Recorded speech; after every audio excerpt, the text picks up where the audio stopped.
그대에게 꽂혔나봐요.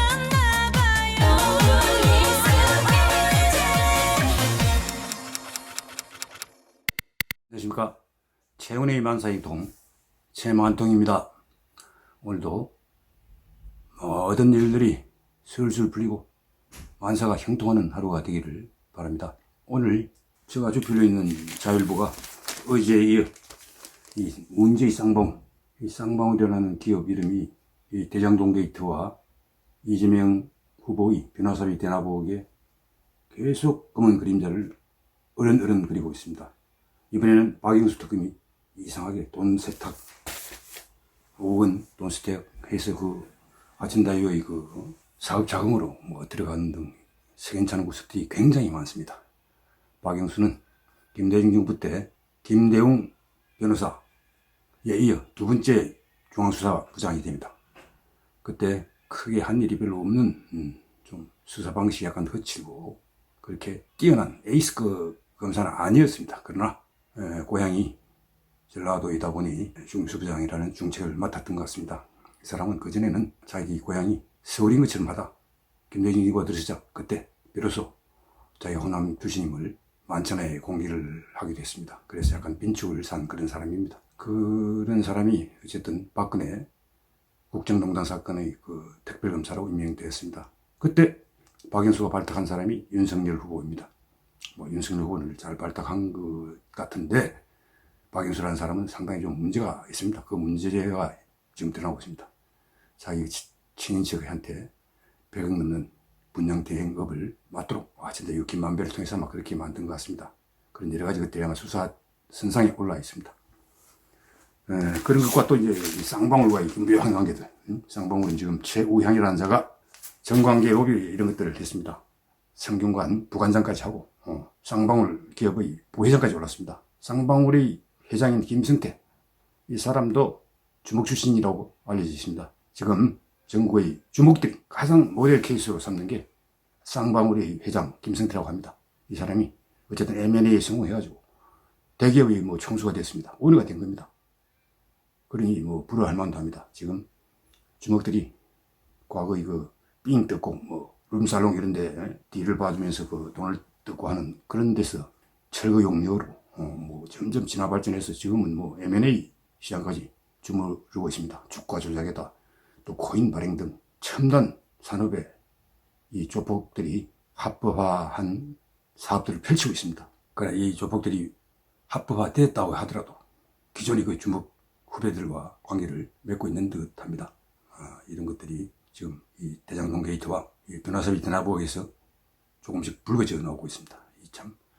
왜 이재명 후보는 이런 성남국제 마피아나 쌍방울을 먹은 목포 새마을 판지 전지올력 판지 이런 조폭들의 그림자가 이재명 후보 앞과 옆 뒤에 어른어른거리는 게 참 수상쩍기 짝이 없습니다.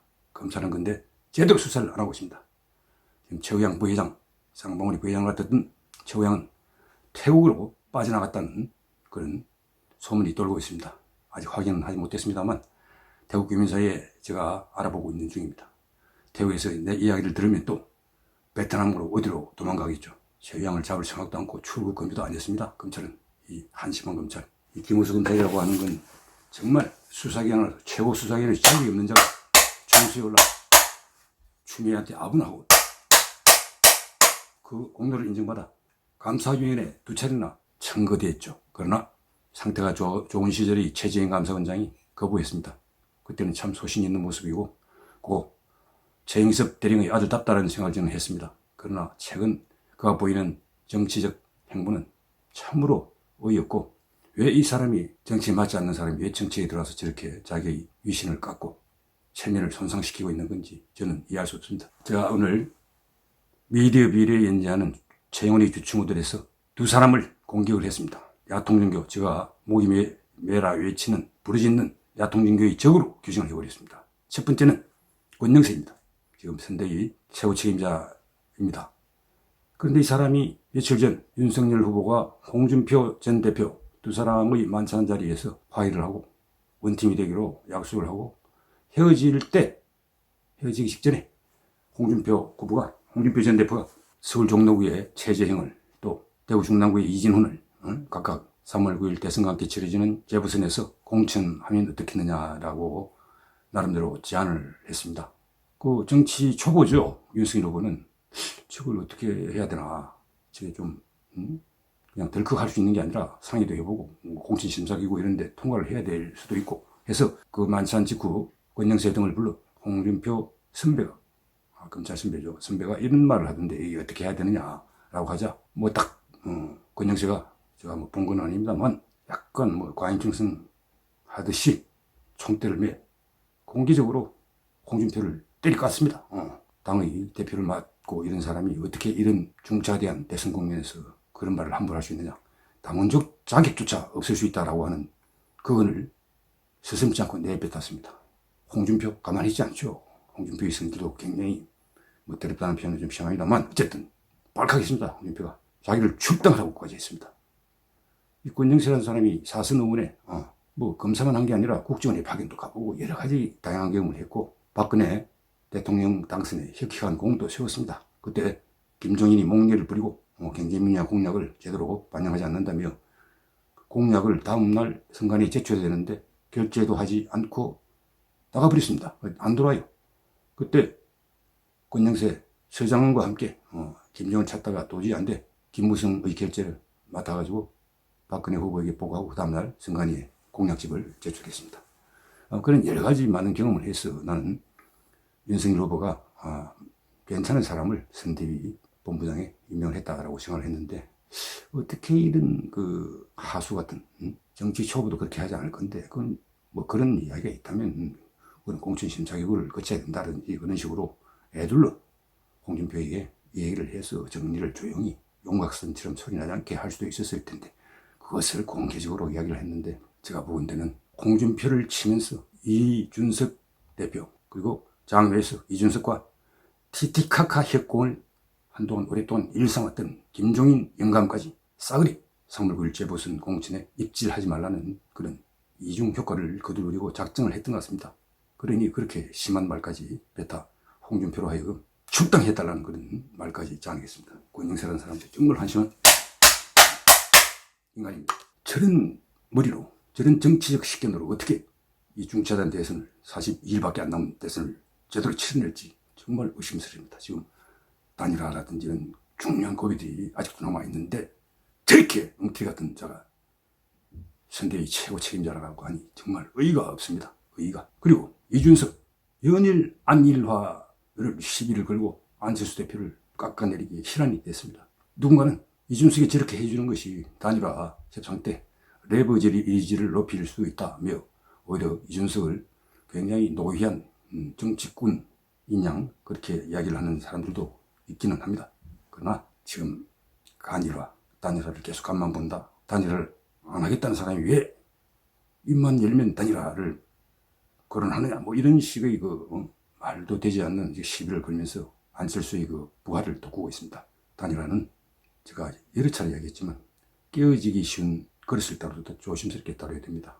단일화 협상에서 어른 윤석열 후보이고 안철수는 슈퍼갑으로 대우를 해서 잘 이렇게 깨어지지 않도록 달래가며 단일화 협상을 성사시켜야 압도적 승리를 이뤄낼 수 있습니다. 그렇지 않으면 초박빙으로 접어들게 되고 결국 대선 승리는 안철수 후보의 협조에 따라 압도적 승리가 가능할지 아니면 초박빙 손에 땀을 쥐게 하는 승부 끝에 윤석열 후보가 신승 가까스로 이기는 그런 결론을 얻을지 아니면 정권을 내어줄지 또 재창출하게 만들어줄지 그게 달려있는 것 같습니다.